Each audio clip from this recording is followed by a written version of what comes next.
Right now, we will talk about some exercises from the book Pre-Intermediate English File, and we will read some texts from that book. Food and eating. Is there any food or drink that you couldn't live without? How often do you eat, drink it? Do you ever have a ready-made food?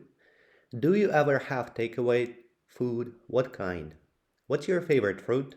What's your favorite vegetable? Are there any that you really don't like? When you eat out, do you normally order meat, fish, or vegetarian? What food do you usually eat when you're feeling a bit down? What food do you eat? What food do you usually eat before doing sport or exercise? What food do you usually eat before you have an exam or some important work to do? Restaurants. How often do you eat out? What's your favorite kind of food? What's your favorite restaurant dish? How important are these things to you in a restaurant? Number them from 1 to 4, and 1 would be the most important. The food, the service, the atmosphere, the price. Have you ever tried English food? What did you think of it? Let's read about Steve Anderson. Steve Anderson has always had a passion for food. He was first taught to cook by his mother, who is half Burmese. After studying physics at university, he got a holiday job helping on a cookery course in Italy, where he met several famous chefs. One of them, Alastair Little, later employed him as a trainee chef. 2 years later, he moved to Valencia in Spain and opened a restaurant, Ceoxeria, now one of the most popular restaurants in town. Okay, it's difficult for me to pronounce those things. Anyway, what do you think? So let's talk about some stereotypes. Men are better cooks than women. Both boys and girls should learn to cook at school. Cheap restaurants usually serve bad food. On a night out with friends, where and what you eat isn't important. Not all fast food is unhealthy. Every country thinks that their cuisine is the best in the world.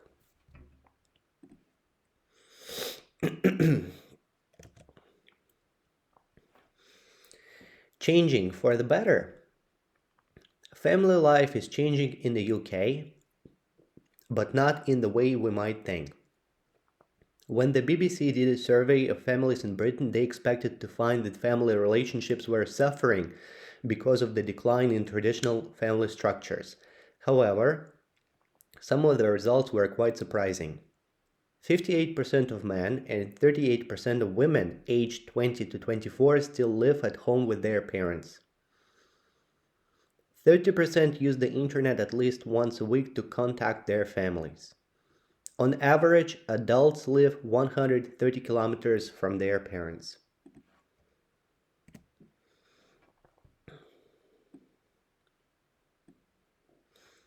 Do you think that families should have a meal together every day?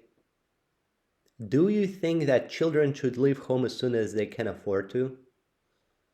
Do you think that parents should charge their children rent if they live at home and have a job?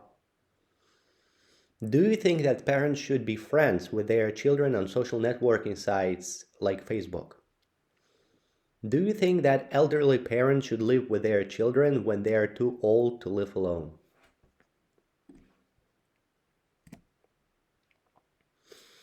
Top Gear Challenge. What's the fastest way to get across London? On Top Gear, a very popular BBC TV series about cars and driving, they decided to organize a race across London to find the quickest way to cross a busy city. The idea was to start from Kew Bridge in the southwestern London and to finish the race at the check-in desk at London City Airport in the east, a journey of approximately 15 miles. 4 possible forms of transport were chosen: a bike, a car, a motorboat, and public transport. The show's presenter Jeremy Clarkson took the boat and his colleague James May went by car, a large Mercedes. Richard Hammond went by bike and the Stig took public transport. He had an Oyster card. His journey involved getting a bus, then the tube, and then the Docklands Light Railway, an overground train which connects East and West London. They set off on a Monday morning in the rush hour. Jeremy in the motorboat. His journey was along the River Thames. For the first few miles, there was a speed limit of 9 miles an hour because there are so many ducks and other birds in that part of the river. The river was confusing, and at one point he realized that he was going in the wrong direction, but he turned around and got back onto the right route. Soon he was going past Fulham Football Ground. He phoned Richard and asked him where he was, just past Trafalgar Square. This was good news for Jeremy. He was ahead of the bike. He reached Wandsworth Bridge. The speed limit finished there, and he could now go as fast as he liked. Jeremy felt like the fastest moving man in all of London. He was flying, coming close to 50 miles an hour. How could he lose now? He could see Tower Bridge ahead. His journey was 7 miles longer than the others, but he was now going at 70 miles an hour. Not far to the airport now. Richard on the bike. Richard could use bus lanes, which was great, but of course he had to be careful not to crash into the buses. He hated buses, horrible things. When the traffic lights turned red, he thought of cycling through them, but then he remembered that he was on TV, so he had to stop. When he got to Piccadilly, he was delighted to see that there was a terrible traffic jam. He could go through the traffic, but James and his Mercedes would get stuck. He got to Trafalgar Square and then went into a cycle lane. From now on, it was going to be easier. James in the car. He started off okay. He wasn't going fast, but at a steady speed until he was stopped by the police. They only wanted to check the permit for the cameraman in the back of the car, but it meant that he lost 3 or 4 valuable minutes. The traffic was getting worse. Now he was going really slowly, 20 miles an hour, 23, 20, 18. It was so frustrating. Which of these things are the most and least dangerous when you're driving a car? A British car magazine tested drivers in a driving simulator. The drivers had to drive in the simulator and do the things in the list below. Eating or drinking. Is it dangerous? Talking on a mobile, not hands-free. Setting or adjusting a sat-nav. Listening to your favorite music. Listening to music you don't know. Sending or receiving text messages. Doing your hair or putting on makeup. Look at the statements below and decide whether you agree or disagree. Tick the ones you agree with and put a cross next to the ones you disagree with. Think about your reasons. Slow drivers cause more accidents than fast drivers. People who drink and drive should lose their driving license for life. Speed cameras do not stop accidents. Drivers who are over 70 are as dangerous as young drivers. Cyclists should have to wear helmets. The minimum age for riding a motorbike should be 25. The speed limit on motorways should be lower. Men and women, stereotypes or true? Women worry more about their appearance than men. Women spend more time than men on social networking sites. Men talk more about things. Women talk more about people. Men are more interested than women in gadgets like phones and tablets. Women are better at multitasking than men. Men find it more difficult than women to talk to their friends or family if they have a problem. Women spend more time than men talking about celebrities and their lifestyles. Men are more interested than women in power. Women are less interested in sport than men. Men worry more about their health than women.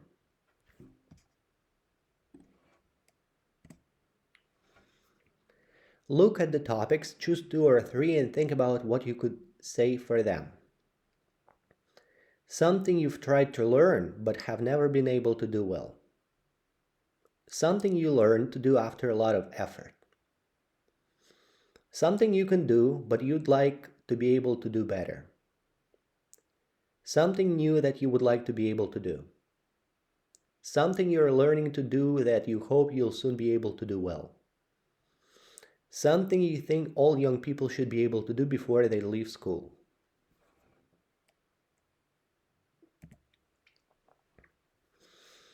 He's English, but he can speak 11 languages. Alex Rawlings has been named the UK's most multilingual student in a competition run by a dictionary publisher. The German and Russian student from London, who is only 20 years old, can speak 11 languages fluently. In a video for the BBC News website, he demonstrated his skills by speaking in all of them, changing quickly from one to another. Rawlings said that winning the competition was a bit of a shock. He explained, "I saw the competition advertised and I heard something about a free iPad. I never imagined that it would generate this amount of media attention." As a child, Rawlings' mother, who is a half Greek, used to speak to him in English, Greek, and French, and he often visited his family in Greece. He said that he was always been interested in languages. "My dad worked in Japan for 4 years and I was always frustrated that I couldn't speak to the kids because of the language barrier. After visiting Holland at the age of 14, he decided to learn Dutch with CDs and books. When I went back, I could talk to people. It was great." Think of one of your close friends. In pairs, ask and answer the questions. How long have you known him, her? Where did you meet? Why do you get on well? What do you have in common? Do you ever argue? What about? How often do you see each other? How do you keep in touch? Have you ever lost touch? Why? When? Do you think you'll stay friends? Read sentences A to F below, tick the ones you agree with and cross the ones you don't agree with. Think about your reasons. You can only have 2 or 3 close friends. Nowadays, people are in touch with more people but have fewer close friends. Men keep their friends longer than women. You should never criticize your friend's partner. You should never lend money to a friend. It's impossible to stay good friends with an ex-partner. The cinema interview. Can you think of a film which was incredibly funny? Can you think of a film which had a very sad ending? Can you think of a film which sent you to sleep?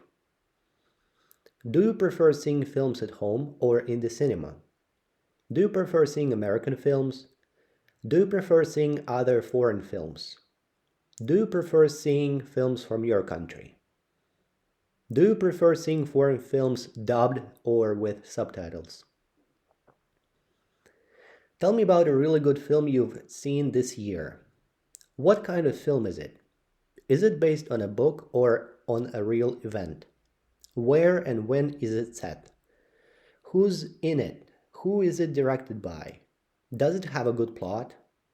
Does it have a good soundtrack? Why did you like it? And I forgot a few sentences in task number 1. Can you think of a film which made you feel good? Can you think of a film which you've seen several times? Can you think of a film which made you buy that soundtrack?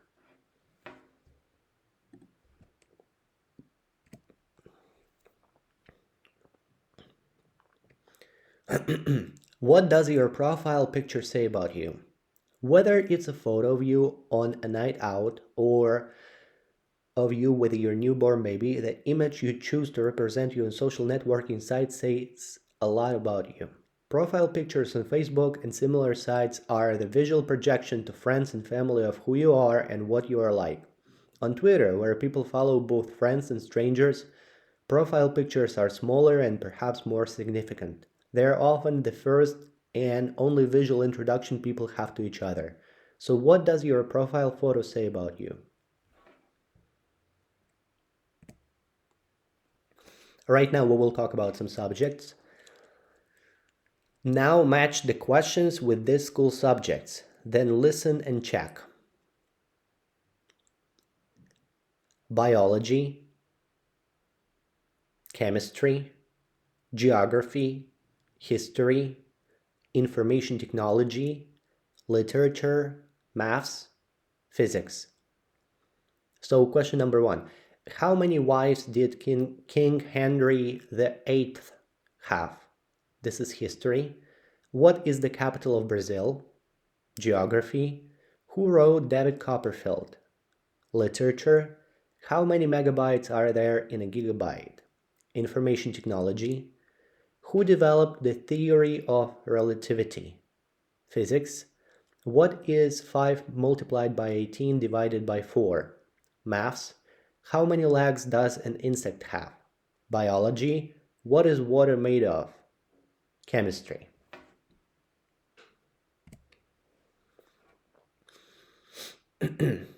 Gareth Malone first made his name on TV as a choir master in BBC Two's The Choir, a series in which he brought together all kinds of different people who had never sung before and turned them into accomplished singers.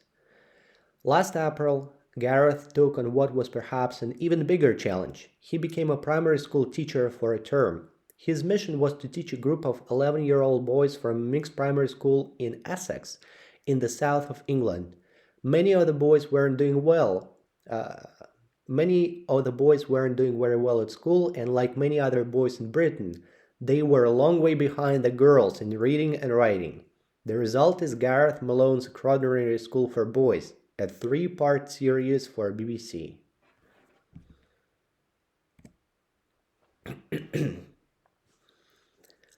In groups of 3, each choose one topic from the list below.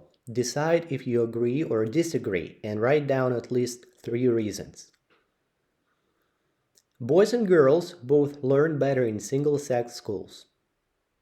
Schools should let their children wear whatever they want at school. Cooking and housework should be taught at school. Schools don't teach children the important things they need to know to be an adult. Physical education should be optional. School summer holidays should be shorter. Children spend too much time at school on maths and IT and not enough on things like music, art, and drama. Private schools are usually better than state schools.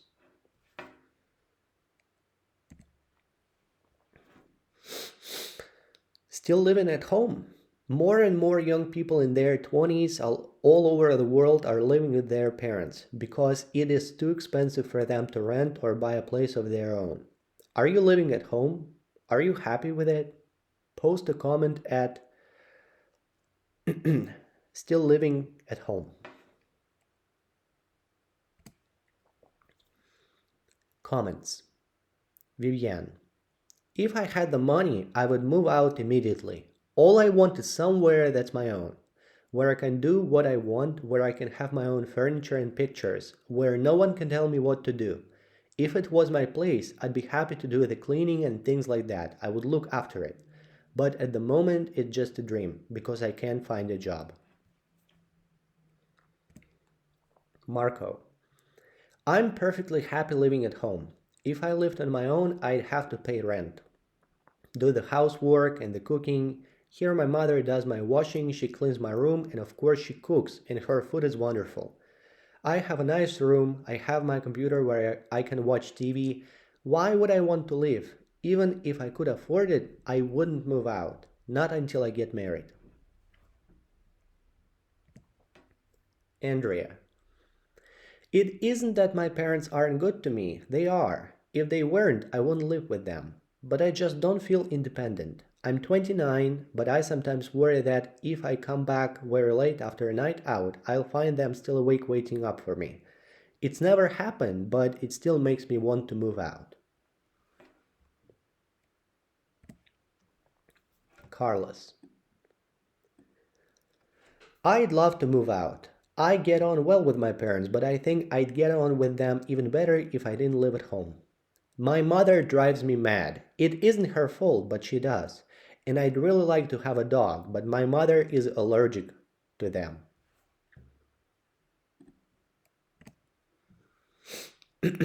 Shopping. In town or online? What's your favorite shop or website to buy clothes, shoes, books and music, presents, food? Do you ever shop in street markets, in supermarkets, in shopping centers or malls, online? What do you buy? What do you enjoy buying? What do you hate buying? Do you prefer shopping for clothes by yourself or with somebody? Do you prefer shopping for clothes at the beginning of the season or in the sales?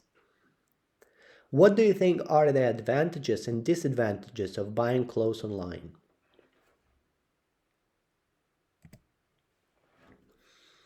Choose 5 of the circles below and write something in them. Somebody you find very easy to talk to. Something you're planning to do in the summer. Something you enjoy doing on Sunday mornings. A job you hate doing in the house. A sport, activity, or hobby you love doing but never have time for. A country you'd like to visit in the future.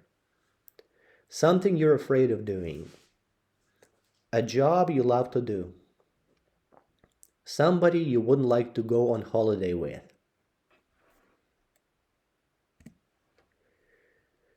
There is a text, the ticket inspector.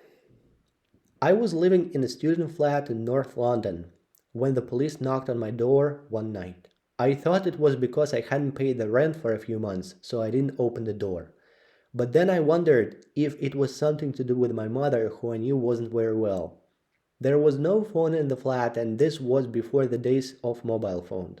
So I ran down to the nearest phone box and phoned my dad in Leeds, in the north of England. He told me that my mom was very ill in hospital and that I should go home as soon as I could. When I got to the station, I found that I'd missed the last train to Leeds.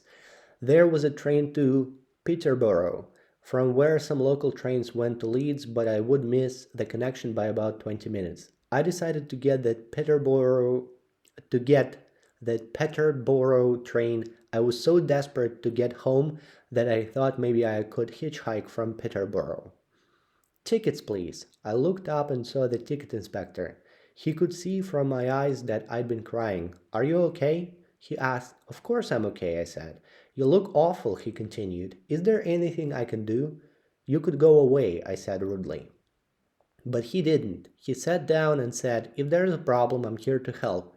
The only thing I could think of was to tell him my story. When I finished, I said, so now you know. I'm a bit upset and I don't feel like talking anymore. Okay? Okay, he said, finally getting up. I'm sorry to hear that, son. I hope you make it home. I continued to look out of the window at the dark countryside. 10 minutes later, the ticket inspector came back.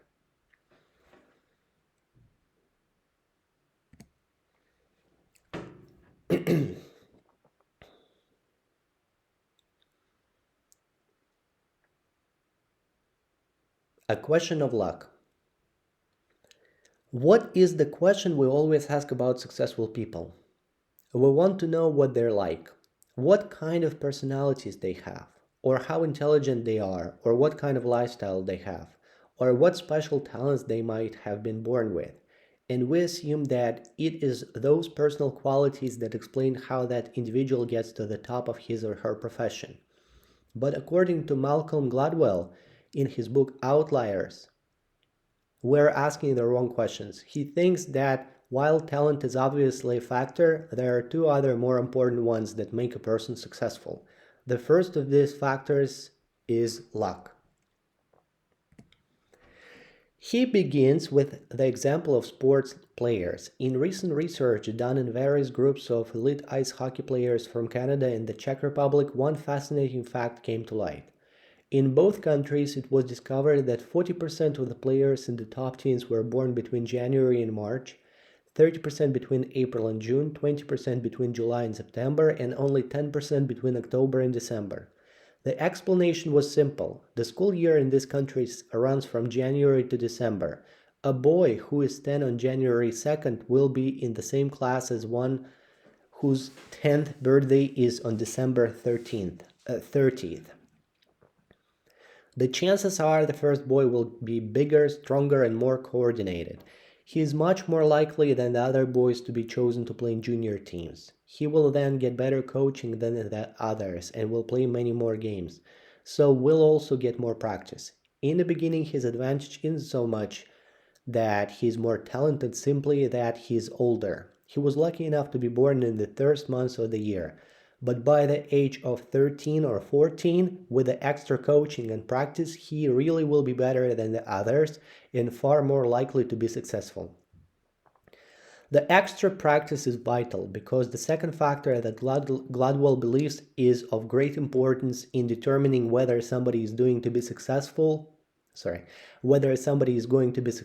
or not is what he calls the 10,000 hours theory. This theory, based on studies in many different fields, says that in order to get to the very top, you need to put in 10,000 hours of practice, whether it is playing an instrument or a sport or programming on a computer. Okay.